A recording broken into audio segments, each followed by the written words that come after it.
हम इसीलिए बार बार कहते हैं कि एकता में बल है। अपनी चट्टानी एकता को बनाए रखिए ताकि कोई भी बाहर वाला आकर आपका बाल भी बांका ना कर सके, आपका कुछ बिगाड़ ना सके। लेकिन आप लोग थोड़ी थोड़ी बातों को लेकर, छोटी छोटी मुद्दों को लेकर आपसे विवाद कर लेते हैं, जातिवाद में बढ़ जाते हैं, दो गुटों में बढ़ जाते हैं, जिसका पूरा पूरा फायदा ये सीडीपीओ और सुपरवाइजर उठाते हैं। और इसका भुक्तभोगी कौन होता है? आप तमाम आंगनवाड़ी सेविका सहायिका बहनें।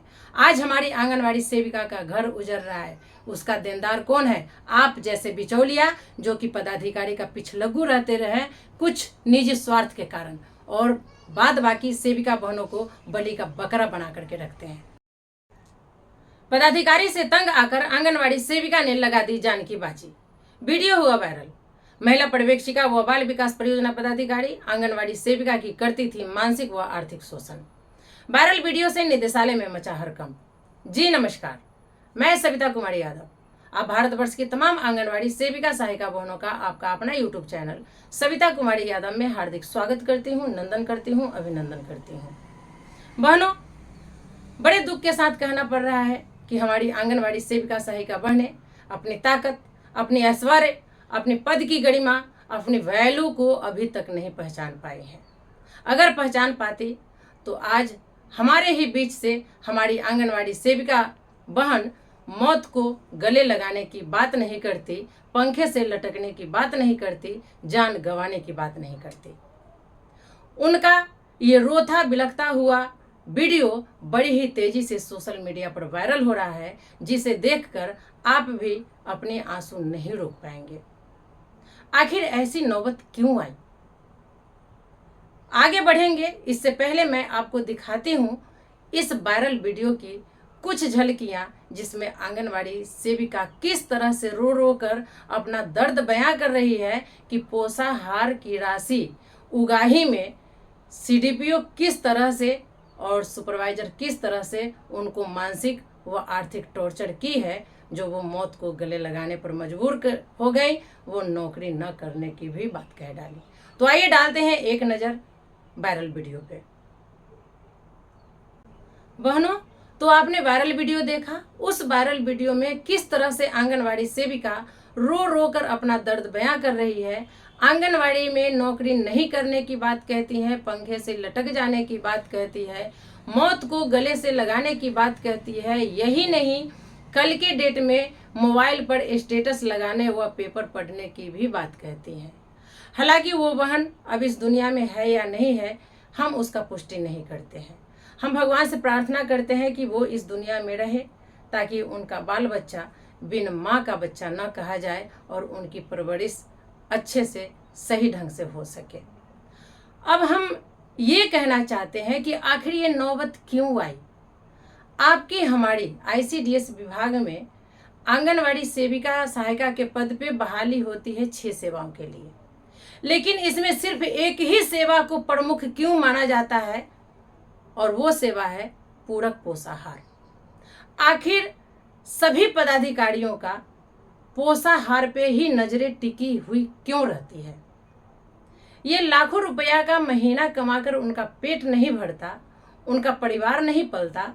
जो आंगनवाड़ी में पोषाहार की राशि जो गरीब जनता बच्चों के लिए मिलती है, उस पे निगाहें टिकी रहती है, और उसके लिए आंगनवाड़ी सेविका को टॉर्चर किया जाता है, जिसके कारण आंगनवाड़ी सेविका मौत को गले लगाने को मजबूर हो जाती है।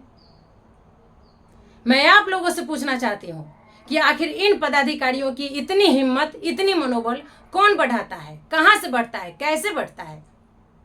आइए हम आपको बताते हैं। इन पदाधिकारियों की हिम्मत, मनोबल को हम और आप बढ़ाते हैं, क्योंकि अपनी निजी स्वार्थ हेतु जातिवाद में बंटकर ईर्ष्यावश हम लोग दो गुटों में बंट जाते हैं, जिसका पूरा पूरा फायदा बाल विकास परियोजना पदाधिकारी और महिला पर्यवेक्षिका उठाती है। ये लोग दूसरे जिले से तीसरे जिले, दूसरे प्रखंड से तीसरे प्रखंड जाती हैं, आती हैं, और हमारे ही बीच से हमारे ही सहयोगी को बिचौलिया के रूप में, मेहीलाल के रूप में चुन लेती हैं। और ये मेहीलाल हम तमाम आंगनवाड़ी सेविका सहायिका के भाई बंधु न होकर के ये सीडीपीओ का दलाल बन जाते हैं। उनकी काली कमाई में अपनी सहभागिता निभाते हैं।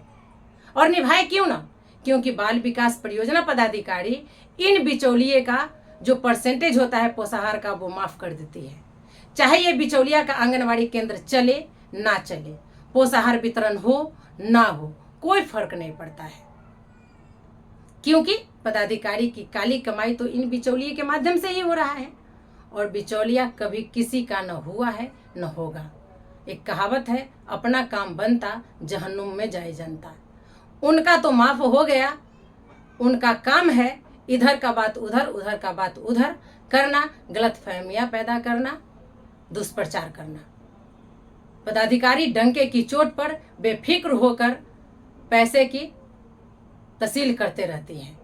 उनको काली कमाई का जरिया बना रहता है, वो अपना उगाही करते रहती है।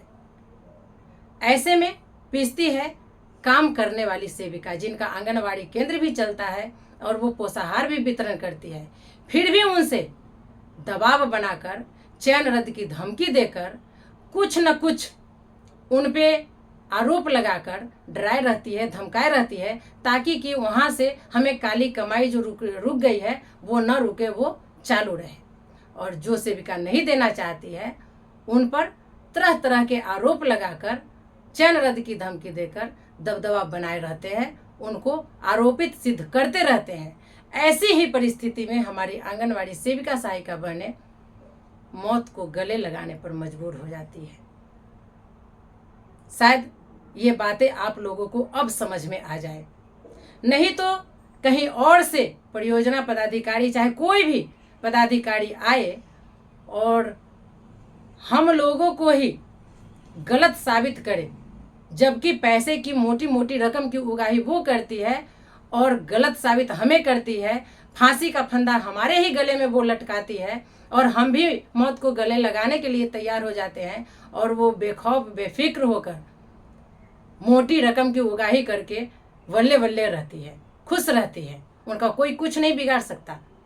इसीलिए कहते हैं कि अपनी चट्टानी एकता को बनाए रखिए, निजी स्वार्थ को दूर फेंकिए, और आप लोग भी अपने परियोजना में दबदबा बनाए रखिए। नहीं तो जो ये बहन की हाल हुई है वही आप लोगों का। लेकिन आप लोग थोड़ी थोड़ी बातों को लेकर, छोटी छोटी मुद्दों को लेकर आपसे विवाद कर लेते हैं, जातिवाद में बढ़ जाते हैं, दो गुटों में बढ़ जाते हैं, जिसका पूरा पूरा फायदा ये सीडीपीओ और सुपरवाइजर उठाती हैं। और इसका भुक्तभोगी कौन होता है? आप तमाम आंगनवाड़ी सेविका सहायिका बहनें। आज हमारी आंगनवाड़ी सेविका का घर उजड़ रहा है, उसका देनदार कौन है? आप जैसे बिचौलिया, जो कि पदाधिकारी का पिछलग्गू रहते रहे कुछ निजी स्वार्थ के कारण, और बाद बाकी सेविका बहनों को बलि का बकरा बना करके रखते हैं।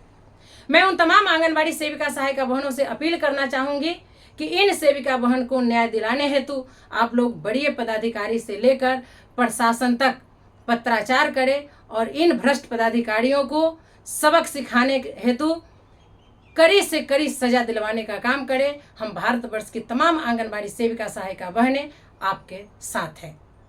तो आज के वीडियो में इतना ही। कम बोलना, ज़्यादा समझना। आप तमाम आंगनबाड़ी सेविका सहायिका बहनें कमेंट करके ज़रूर बताएंगे कि क्या बाल विकास परियोजना पदाधिकारी और महिला पर्यवेक्षिका द्वारा आंगनबाड़ी सेविका को गलत कदम उठाने पर मजबूर किया गया, क्या ये सही है? तो फिर मिलते हैं अगले वीडियो में कुछ और नई जानकारियों के साथ। तब तक के लिए आप हमें विदा दीजिए। नमस्कार।